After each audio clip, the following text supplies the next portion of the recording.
Hello' everyone, কি খবৰ আপোনালোকৰ? ভালনে? আশা কৰোঁ আপোনালোক সকলোৱে ভালে কুশলে আছে। বহুত দিনৰ মূৰত মিনি ব্লগ এটালৈ আহিছোঁ।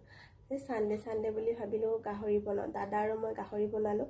কেনেকৈ বনালোঁ আপোনালোককো অলপমান দেখুৱাওঁ। ভিডিঅ'টো যদি ভাল লাগে আপোনালোকে লাইক এটা কৰি দিব।